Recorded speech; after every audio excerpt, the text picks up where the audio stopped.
Well, as promised, for the rest of the bulletin, we're going to cross now to Stacey Holland. She is in Ilovo in Sandton as she previews the upcoming sporting weekend, among other things.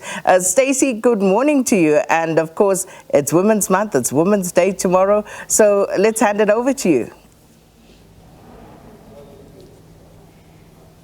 Certainly, SK. It is Women's Month and it is Women's Day tomorrow, as you mentioned, and we are out at the GIBS. It's the Gordon Institute of Business Science School in Ilovo, and we will be looking forward to the Momentum Women Who Make Moves in Sports Summit. It's coming up later, but it's all about sporting action this weekend, and we managed to get him up bright and early, although I couldn't say bright and early because the sun isn't even out. It's actually quite dark and early. Khanyiso Tshwaku, you know him as our famous face who knows everything about every sport that is possibly imaginable in South Africa and internationally. We have to talk about the Betway Premiership, Currie Cup as well, so I'm going to give it over to you. We've got fixtures on Saturday and on Sunday as well. Let's start off with that, and let's sort of start off, in fact, with the transfer season.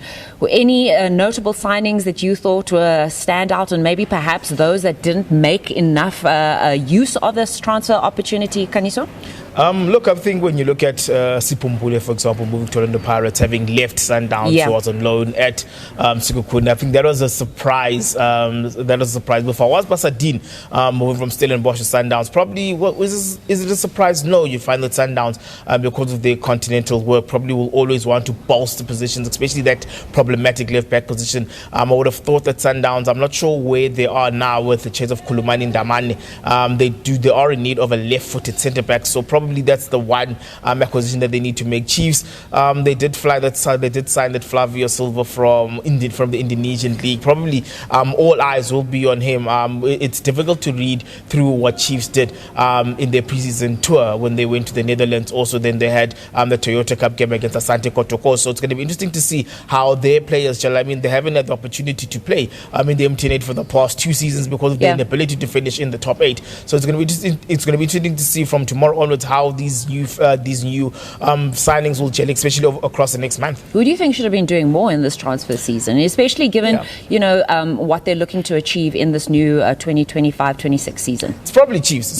Chiefs. If you look at the caliber of players that are available in the market, also they've got quite a big score to settle with the league. I mean, for them, it's quite an abomination that Chiefs for 2 consecutive seasons have finished outside of the top 8. Yes, they are the Nedbank Cup defending champions, but their inability to actually compete as well as they should in the league does remain a problem, because that then precludes them from competing in the Champions League. Because I mean, to compete in the Champions League, you have to finish in the top 2. That's been now the past 3 seasons the exclusive reserve of Orlando Pirates and Mamelodi Sundowns. So I think Chiefs should have been a bit more aggressive in the transfer market. But then their signings will be tested across. I mean, look, they've got Sundowns on the 27th. They've got 3 consecutive home games, so at least they've got a bit of a buffer to start well off with at home this season.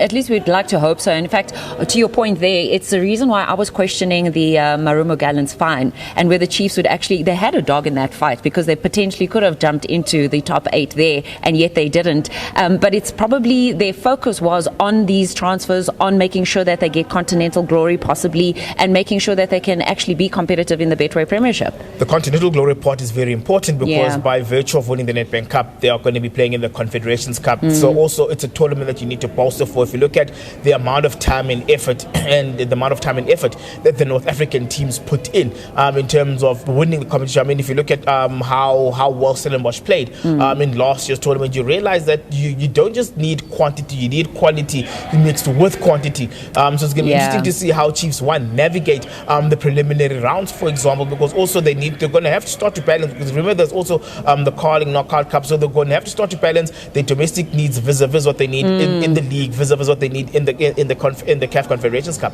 Well, actually, we're going to move to rugby, but I just want to remind our viewers of those fixtures coming up on Saturday. It will be Pirates versus Sekhukhune United there, and then on Sunday it's Gavin Hunt's Durban City and TX Galaxy. Let's move on to the Currie Cup fixtures and what you make of that. Look, it's going to be an interesting weekend. I mean, if you look at the Sharks, the Sharks in particular, they need to get off a win. They've just been struggling. I think struggling would be difficult because you can see what they're trying to do. If you can see that the young squad that they're using. Look, I mean, the URC is a long season. The Champions Cup is going to be a long season. And if you look at the pool that the Sharks find themselves in the Champions Cup, it becomes very important that they build depth for those away games. I mean, if you look at the URC in particular, you do get your games against your Scarlets, your Dragons, especially those trips to Wales. You've got that trip against Zebre, for example. Those are the games where you need to actually make sure that your depth will be tested. And if you look at the kind of Bok artillery that the Sharks have, you may find that when the URC comes around in that last week of September, the Boks are still playing that weekend. They've got that game against Argentina in Durban.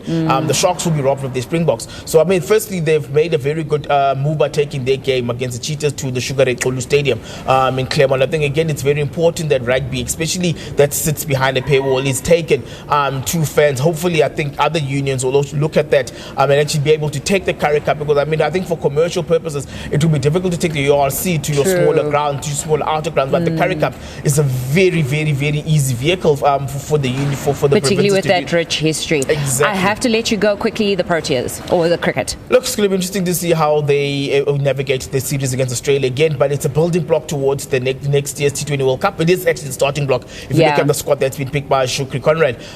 So it's step one towards the T20 World Cup. Well, thank you so much for chatting to us. I'm always amazed at how he can rattle off stats and information. He knows the fixtures. He's not holding a phone, but Khanyiso Tshwaku is giving us just the insight into the fixtures that are taking place in the Betway Premiership, in the Currie Cup, and obviously cricket action that's taking place over this weekend. It is Women's Day tomorrow. And so we're celebrating here out at Gibbs with Momentum. It is the Women Who Make Moves in Sports Summit, but it is also your opportunity to play the National Lottery. I believe the estimated jackpot, the value is sitting at 41 million rand. 41 million rand. A reminder that you can purchase your tickets online, in store, on the app as well. Choose those numbers wisely. Good luck to everyone that's playing. Do stay with us. We're going to be having a number of guests that we are going to be chatting to throughout the morning and talking about the codes that drive women's success in sport. It is the end and the culmination of She Owns a Success campaign. So I'll be chatting to a variety of guests throughout the morning. We'll see you in a very short while. For now, though, it's back to you guys in studio.